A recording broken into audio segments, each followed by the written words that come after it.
La sorpresa de Cancha Rayada, el 19 de marzo de 1818, es el primer revés en la campaña por la liberación del territorio chileno. La dispersión que se produce hace que todo sea confusión, de un bando y del otro. O'Higgins y San Martín están ciertos de que la patria se pierde. El ejército desaparece en la noche, y ese es el momento de las Heras. La incursión nocturna de los realistas al campamento patriota dispersa al ejército unido, pero la intervención de las Heras posibilita la retirada del grueso de la tropa. Muy prudentemente, el coronel Las Heras preservó a toda la división. Él la hace desaparecer en la noche porque sabe que a partir de ese momento, sobre lo que él tiene, va a haber que reorganizar el ejército. Rápidamente, una oleada de rumores y noticias confusas inunda Santiago. La posibilidad de que San Martín y O'Higgins hayan muerto en combate crea un clima de caos en la ciudad, desestabilizando al gobierno. Se considera perdido al ejército unido argentino-chileno. Un Cancha Rayada con un poco más de suerte para Osorio, o de mala suerte para los patriotas, habría podido concluir efectivamente con una catástrofe.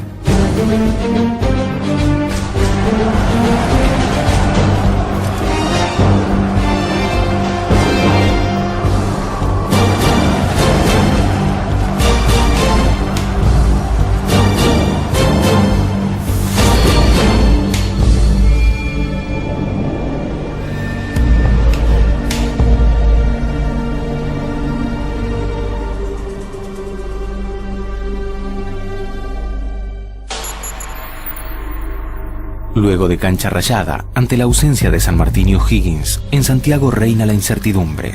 Esta incertidumbre en Santiago dura hasta que aparece, varios días después, un par de días después de Cancha Rayada, Las Heras con la parte del ejército que ha podido rescatar. Se había perdido mucho del equipo, de la organización, de jefes heridos, dispersos. El ejército estaba en esqueleto, como se decía, pero la llegada de San Martín infundió, repito, confianza a la población. También estaba vivo O'Higgins. Se empieza una reorganización, hay que pensar que Cancha Rayada el día 19 y Maipú el día 5. 1818. El 25 de marzo San Martín arriba a Santiago de Chile e inicia la reorganización de las tropas. El 28 llega a Santiago la columna de Las Heras, compuesta por 396 jefes y oficiales y 5.000 suboficiales y soldados. 2 días más tarde se produce un combate entre una compañía de granaderos a caballo y 200 dragones de la frontera en el que vencen los patriotas. El 2 de abril, el ejército unido se instala en Maipú, al sudeste de Santiago. El detalle curioso es la inactividad realista. Los realistas no siguieron inmediatamente la persecución, hay constancia que llegaron hasta el Maule, vieron más o menos y de haber pensado el ejército patriota ya está destruido. Por lo tanto, se reorganizaron y marcharon a Santiago, pero sin prisa. Y esa lentitud de los realistas, porque creen que llevan las de ganar, es la que va a favorecer la siguiente maniobra de San Martín, que ha empezado con recuperar y rescatar y salvar del campo de Cancha Rayada parte del ejército, reconcentrarlo en las afueras de Santiago para dar la batalla final. En 3 días reclutó toda la población que pudo, chicos, mujeres grandes, y a los 3 días el ejército volvió a tener municiones para enfrentar al enemigo. Y comenzaron a reorganizarse las tropas. El Ejército Unido Argentino-Chileno estaba compuesto por 2 divisiones, al mando de Rudecindo Alvarado y Juan Gregorio de las Heras. Las tropas principales estaban conformadas por los batallones 7, 8 y 11 de infantería, los cazadores de los Andes, los batallones 1, 2, 3 y 4 de infantería de Chile, y la caballería estaba integrada por los granaderos argentinos y los cazadores chilenos. En total, los patriotas conformaban una fuerza de 4.900 hombres y 21 piezas de artillería. De las batallas libradas en nuestra guerra de independencia, aquella en que en el ejército realista hubo un porcentaje más alto de tropas españolas fue Maipú, y no llegaba al 25%. Los ejércitos realistas que pelean, uno en Chacabuco y otro en Maipú, en realidad son 2 ejércitos realistas distintos. Ese ejército que pelea en Chacabuco, al mando del brigadier Rafael Maroto, de origen español, es mayoritariamente realistas chilenos. Cuando Osorio desembarca en el sur de Chile, ahí arma el ejército realista que va a luchar primero en Cancha Rayada y luego en Maipú. ahí sí, la mayoría de la tropa que viene es peninsular española y viene desde el Virreinato del Perú, que es la diferencia entre la batalla de Chacabuco y la de Maipú. El ejército realista listo para entrar en combate en Maipú estaba integrado por el batallón Infante Don Carlos, el batallón de Burgos, el batallón de Arequipa y el Concepción. La caballería estaba formada por el regimiento de dragones de la frontera y los lanceros del rey. En total, los realistas disponían de 5.300 hombres y 14 piezas de artillería. Con este núcleo es con el que Osorio va a subir hacia la capital, es decir, va a subir en dirección a Santiago para tratar de recuperar Santiago, es decir, y tratar de volver a ganar el reino de Chile para la corona española. Si bien el objetivo de Osorio era hacer marchar las tropas realistas para desalojar a los patriotas de Santiago, su estrategia privilegió la posibilidad de contar con una retirada hacia Valparaíso. Osorio no era un gran comandante de campo, su mejor comandante de campo era Ordóñez, y él era un poco dubitativo. Entonces, en vez de hacer una marcha rápida, Santiago prefiere hacer una marcha en que él obligua hacia el poniente para colocarse en el fondo entre Santiago y la costa, pensando que si le va mal, él puede replegarse hacia Valparaíso. El campo de batalla era una llanura delimitada por el río Maipú o Maipo, voz araucana que le daba su nombre. San Martín había elegido una elevación poco pronunciada, conocida como Loma Blanca, al sur de Santiago, para posicionar sus tropas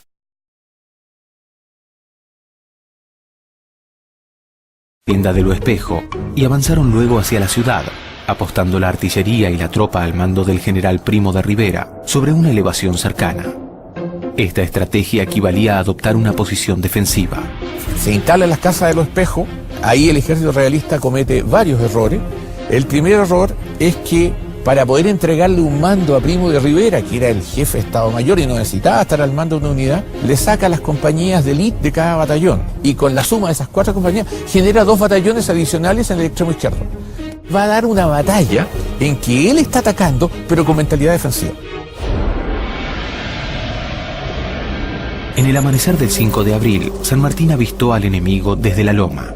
San Martín vio cómo el general español disponía sus tropas y entonces se dirigió a los que estaban cerca de él y dijo: qué brutos son estos godos, ¿no? Porque habían hecho un movimiento que no era el más apropiado. La frase de San Martín antes de Maipú se refiere precisamente a esas actitudes de Osorio de no haberlo perseguido en un primer momento y en determinado momento, antes de la batalla de Maipú, tomar unas posiciones militares que son las que San Martín estaba deseando que su enemigo tomara. Observando la posición de los realistas, San Martín advirtió que la tropa enemiga se encontraba formada en una única línea y la ausencia de una tropa de reserva. Por ese motivo se permitió afirmar: el triunfo de este día es nuestro, el sol por testigo. En ese momento, las primeras luces asomaban en los Andes. El ejército realista al frente desplegó en la línea todos sus medios. Eso implicaba que en caso de ruptura de la línea en alguna parte, no había de dónde sacar más tropas para tapar la brecha que se estaba generando. En esa estructura yo creo que el problema, más que ser de un defecto de mando realista, está en un ejército patriota ya maduro. Recordemos que toda la campaña del sur de Chile está relativamente matizada de tanto virtudes como defectos de un ejército patriota que está en un proceso de madurez. Por lo tanto, Osorio no está tomando una decisión que podamos considerar irresponsable. Había elementos en los cuales sustentarlo. A pesar de su confianza en una victoria segura, San Martín establece una línea de reserva. San Martín preparaba el plan de combate, pero sabía que distintas circunstancias pueden hacer que el plan no se desarrolle tal cual estaba previsto. Pero él tenía a su disposición una reserva, que es algo que el comandante siempre debe tener, para emplearla en el momento oportuno. La máxima militar clásica es la de tratar de mantener la máxima cantidad de reservas posible, porque es el seguro que tiene un comandante frente a cualquier hecho no planificado, que es una certeza dentro de la planificación militar. En el cuartel general patriota, la tensión del encuentro con el enemigo estaba acrecentada por su importancia. Consciente de ello, San Martín declaró ante su Estado Mayor: esta batalla va a decidir la suerte de toda la América, y es preferible una muerte honrosa en el campo del honor a sufrirla por manos de nuestros verdugos. Yo estoy seguro de la victoria. San Martín formó 3 divisiones. A la derecha, el coronel Las Heras. A la izquierda estaba el coronel Alvarado. y la reserva, que se encontraba en retaguardia, formada como los otros, a órdenes del coronel Hilarión de la Quintana. Cuando San Martín distribuyó su línea, concentró dos alas fuertes y un centro en que básicamente tenía su artillería. Y ahí colocó los 3 batallones que no iba a emplear en la primera parte del ataque. Esa era su reserva que mandaba desde la Quintana. Luego de esperar el ataque enemigo durante varias horas, al mediodía San Martín ordena el movimiento de sus fuerzas. Desde el ala derecha, Las Heras inicia el avance y se traba en combate con la caballería de Primo de Rivera, aislando el ala izquierda realista. La artillería patriota, que es superior, abre fuego, y ese fuego debilita a la fuerza realista, que gradualmente, es curioso, se empieza el centro a desplazar hacia su derecha. Entonces, cuando Las Heras ataca, logra perfectamente su misión. La caballería que él lleva, los granaderos dispersan la caballería realista, él aísla el ala izquierda. Hasta ese momento el plan se cumple perfectamente.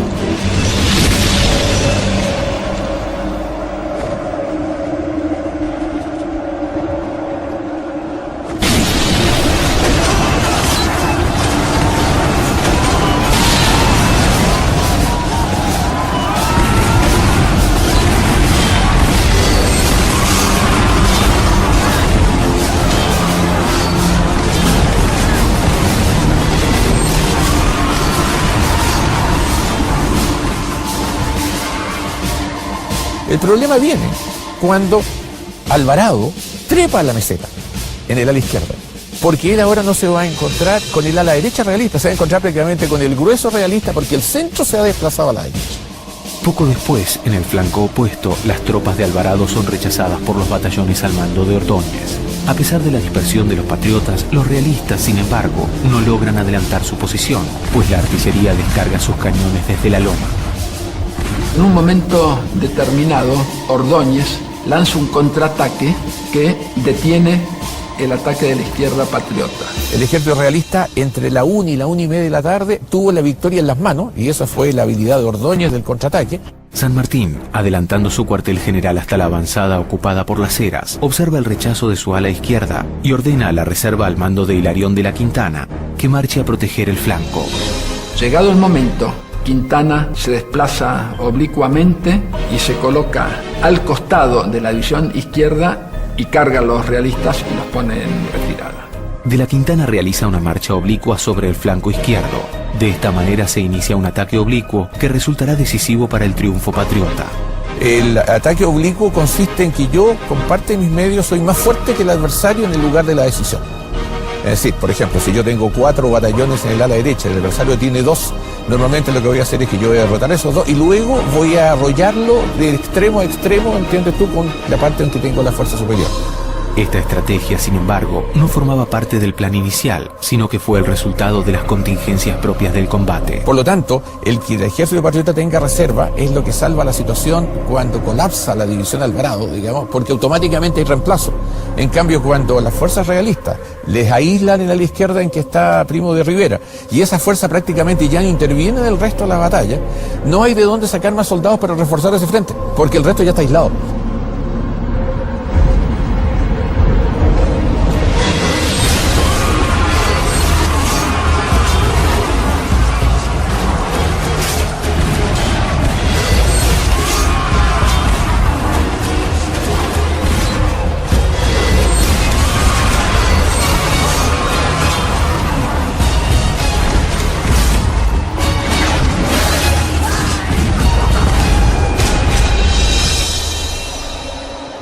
El plan de San Martín funciona porque cuando la división Alvarado es rechazada y mientras la caballería y la artillería detienen el ataque adversario, es el momento en que entre la reserva a reemplazar ese espacio que ha quedado abierto en la línea, mientras las unidades que ahí estaban se reorganizan. Esto exige nuevamente la intervención de San Martín, quien entonces emplea la reserva, que es la que restablece la situación y se obtiene la victoria.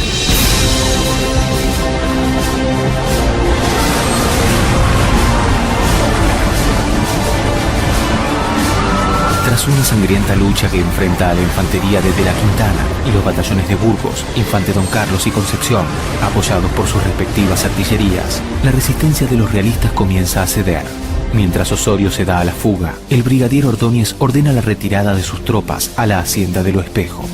En el momento que empieza la retirada realista, se mandó aviso a Santiago, donde estaba O'Higgins, aún afiebrado por su herida, con la reserva para el caso que fuera necesario defender Santiago. Y ante eso, entonces, O'Higgins parte con ellos al campo de batalla. Hacia las 5 de la tarde, con la batalla decidida a favor de los patriotas, San Martín recibe la visita de O'Higgins. Llega prácticamente cuando ya las fuerzas realistas se han refugiado y atrincherado en las casas de los Espejos y se está preparando el gran ataque, digamos. El lugar en que se encuentran ambos es justo casi frente al templo votivo, digamos, donde está el monumento. Y ahí es cuando viene el intercambio de las frases famosas. O'Higgins conoció el episodio en que le echa el brazo sano por el hombro a San Martín, ambos a caballo, y le dice la frase consagratoria: Gloria al Salvador de Chile.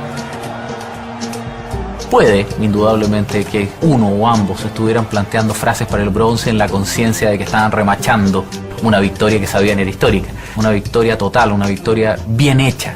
Hemos conseguido el objetivo que estábamos buscando. Construimos una magnífica máquina de guerra y lo acabamos de completar.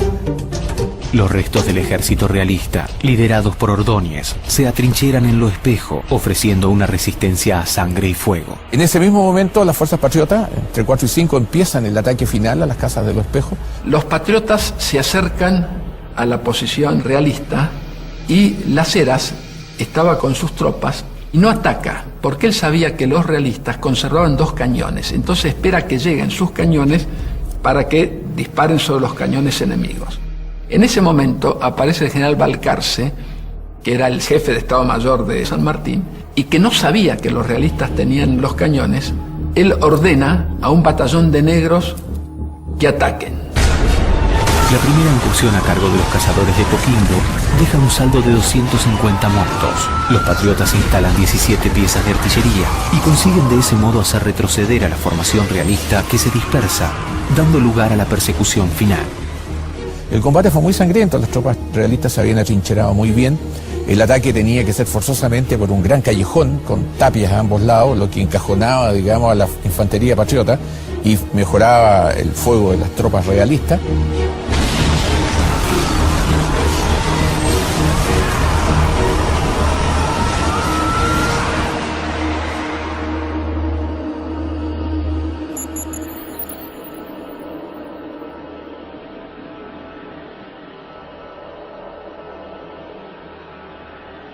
El gran ejército español fue completamente destruido, cayendo prisioneros la mayor parte de sus jefes.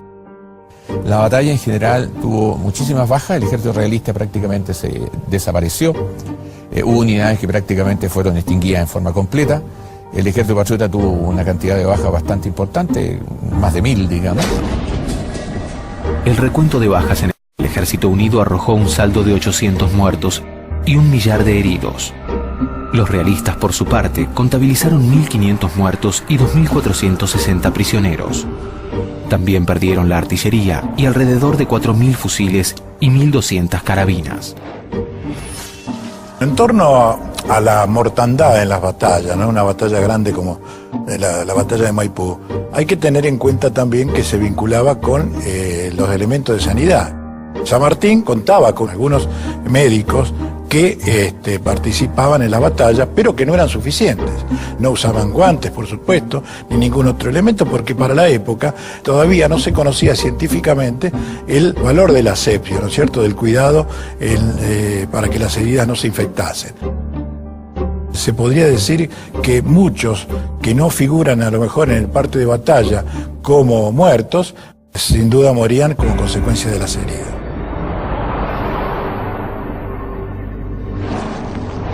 En Maipú tenemos lo más cercano a una batalla tradicional de las que se da en la campaña de la Patria Nueva en Chile. En ese sentido vemos casi nítidamente corregirse los errores de experiencia que veíamos aparecer primero en Chacabuco y luego finalmente en Cancha Rayá y en tantas otras de las operaciones menores en el sur de Chile.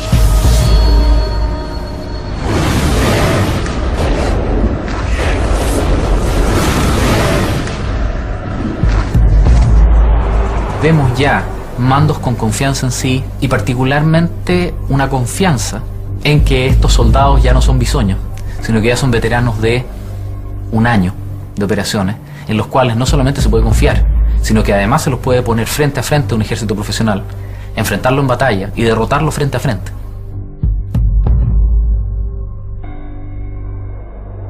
La victoria de Maipú consolidó la independencia chilena. Una victoria realista habría significado la pérdida del territorio y un retroceso para la independencia alcanzada por las Provincias Unidas. Lo más trascendente es que con esto desaparecía la última esperanza que tenía el virreinato de resolver en Chile la guerra. La noticia de la victoria se difundió rápidamente en el resto de América y también en Europa, congelando las negociaciones de España para obtener apoyo de otras potencias y conservar sus colonias. Cuando en Venezuela se enteran del triunfo de Maipú y se publica esa noticia en el Correo del Orinoco, Bolívar afirmó: ahora sí estoy seguro que América será libre. Tal es la importancia que le dan a la batalla de Maipú. Y ahí tenemos la necesidad de un proyecto que podríamos denominar de largo plazo, que junto con la consolidación de la independencia en Chile requiere al mismo tiempo de la prosecución del esfuerzo militar. Maipo no basta. Y ahí está el tema de la construcción de la escuadra, de la construcción del ejército libertador, de la nueva arquitectura estratégica requerida para esa operación. Justamente es Maipú la que gatilla cuando Higgins que dice que esta victoria y 100 más no serán efectivas si no tenemos el dominio del mar. Y esa es la fase en que se empieza a preparar, en el fondo, la historia de la escuadra y lo que va a ser la expedición libertadora al Perú. Después de Maipú, San Martín viaja a Buenos Aires para entrevistarse con Pueyrredón y visitar a Remedios y a Mercedes, quienes se hallaban en Buenos Aires desde la partida de San Martín a Chile. Estaba muy cansado, agotado, y lo dice, y le dice a Pueyrredón: necesito estar un tiempo con mi familia. Entonces va a Buenos Aires, pero además va a buscar a su familia. Tenían toda la intención de cruzar los Andes con ellos.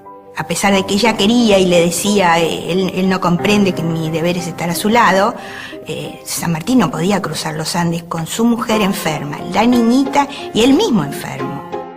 Tuvo de todo San Martín, tenía asma, tenía úlceras, y además todo eso se exacerbaba cuando tenía que enfrentar un desafío tan grande como era llevar ahora la libertad hasta Perú. Lamentablemente, en el 19, Remedios parte para Buenos Aires y es la última vez que se ven. Parte a Buenos Aires a su destino final, que es la muerte. Estaba tuberculosa, o tísica o mal de garganta, como también se le llamaba, y ese viaje de Remedios a mí me parece una cosa desoladora. Parte además con su hermano Mariano y un grupo de hombres que la acompañaban, porque en ese momento había montoneras y había indios por el camino. San Martín se aseguró que estuviera bien acompañada, pero lo terrible de esto, ella estaba muy mal, era que se hace acompañar, le pidió a su tío Hilarión que la hiciera acompañar por un ataúd por si moría en el camino, para que la enterraran en un ataúd y no en tierra. Así que hizo todo ese viaje terrible con un ataúd atrás en un carro que la seguía. Tenía 21 años.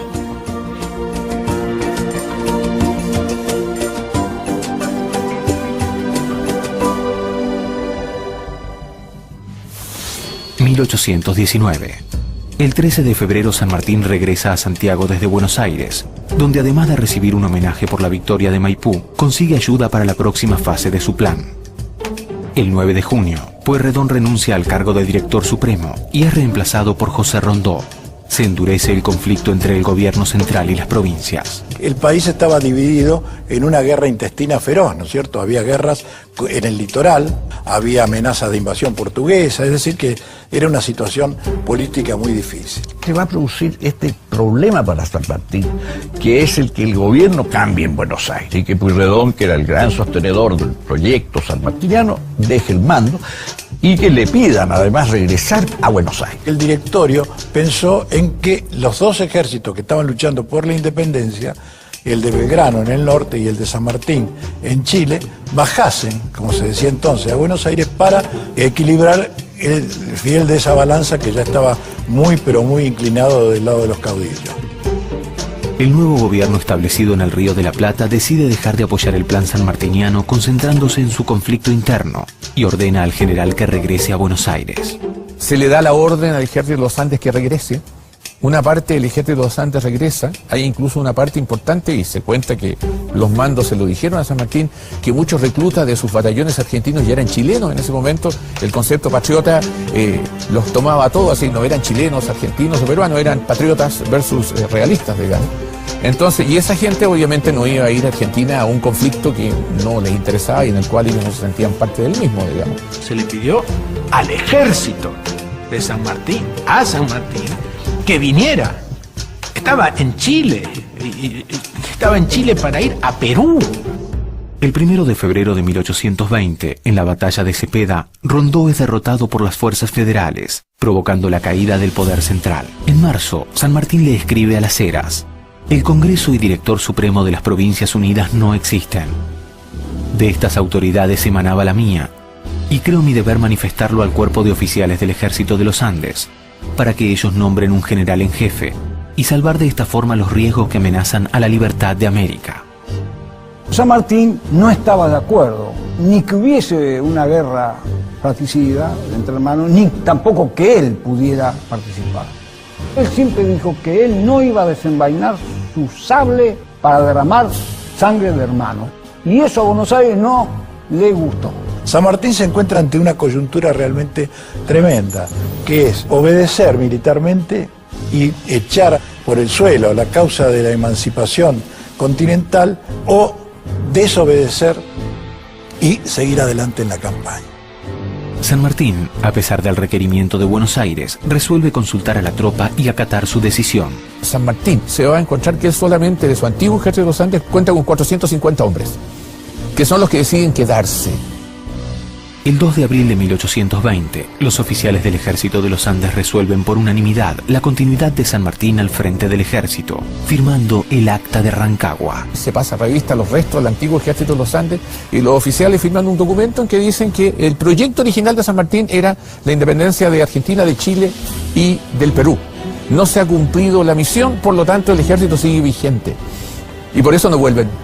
Esto es lo que Mitre llama la desobediencia genial, porque eso fue lo que permitió después todo el proceso de emancipación americana.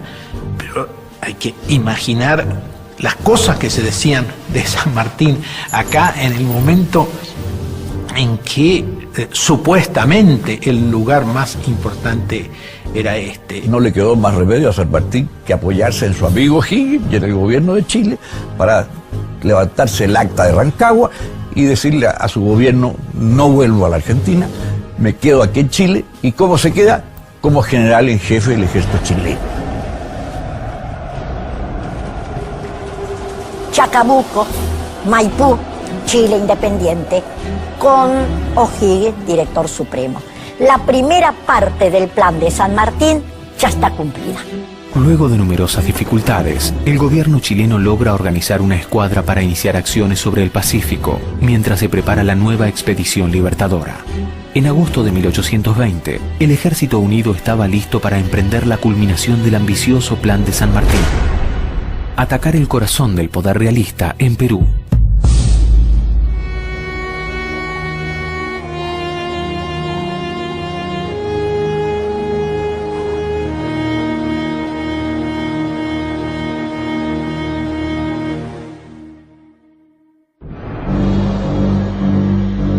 Había que llevar la revolución al centro del poder realista en la América del Sur.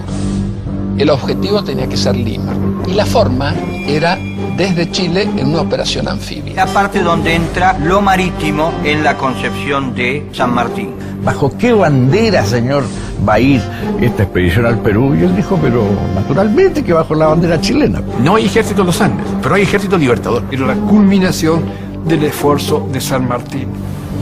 Hay que pensar en la complejidad de una operación de esta magnitud. 4.500 hombres que tenían que ser trasladados desde Valparaíso hacia el Perú. El espectáculo de haber visto zarpar esta escuadra libertadora desde Valparaíso debe haber sido tremendo. Él desembarca al sur de Lima, en Paracas. En ese momento hay una apoteosis en Lima. Todo el mundo está con San Martín. Quienes firman el acta de la independencia son cientos de personas. El virrey envía a uno de sus más destacados generales a atacar Lima. San Martín no tenía el apoyo de Buenos Aires, solo no podía. Se da cuenta que las circunstancias, que la coyuntura política demandaba a Bolívar. San Martín le ofrece servir él como segunda a sus órdenes. Unidos estamos en América, los pueblos que representó Bolívar y los pueblos que representó San Martín.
Thank you.